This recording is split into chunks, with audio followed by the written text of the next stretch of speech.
আসসালামু বন্ধুরা, আপনারা সবাই কেমন আছেন? আশা করি সবাই ভালো আছেন। আল্লাহর রহমতে আমিও ভালো আছি। আজ আমি বানাবো বাদাম দুধের শরবত। বাদাম দুধের শরবত বানানোর জন্য আমার লাগতেছে কাজু বাদাম, কাঠবাদাম, আর চীনা বাদাম, আর আপেল, আর চিনি, আর লাগবে লিকুইড দুধ। এখন আমি এগুলোকে ব্লেন্ড করে নেব, ধুয়ে ভালোভাবে। আমি পিস পিস করে কেটে নিচ্ছি ব্লেন্ডার করার জন্য।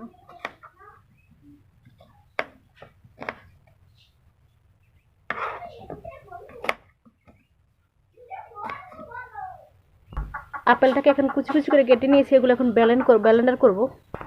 একে একে সব বাদামগুলো আমার ব্লেন্ড করা হয়ে গেছে। এটা কাজু বাদাম, এটা হলো চীনা বাদাম,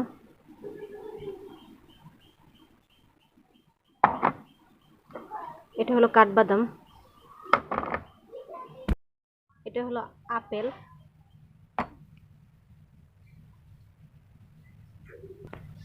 এখন আমি গ্লাসের মধ্যে আপেল ব্লেন্ড করাটা দিয়ে দিচ্ছি।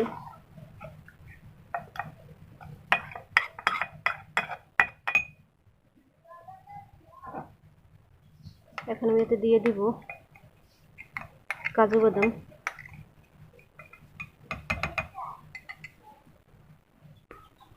এখন আমি এতে দিয়ে দিচ্ছি কাঠবাদাম,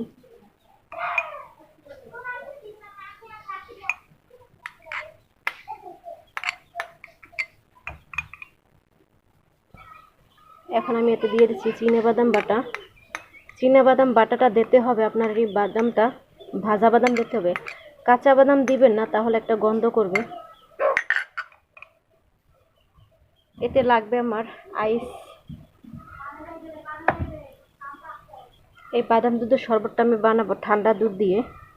ঠান্ডা দুধের শরবত খেতে খুবই মজাদার হয়। এতে এখন আমি পরিমাণ মতো চিনি দিয়ে দিব। আপনারা আপনাদের স্বাদ মতো চিনি দিয়ে দিবেন।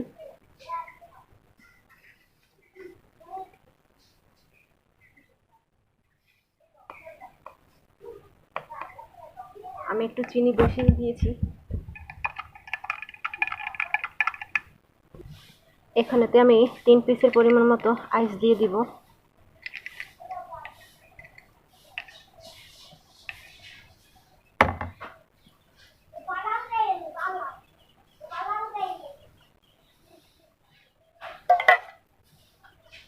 ডেকোরেশনের জন্য আমি আপেলটাকে বসিয়ে দিলাম।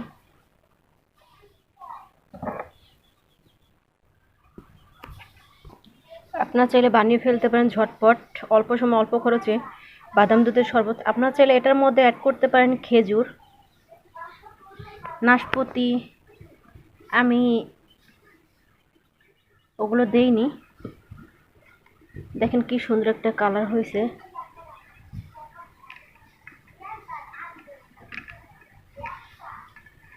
আপনাদের কাছে যদি ভালো লাগে থাকে তাহলে লাইক কমেন্ট করে কমেন্টে জানাবেন।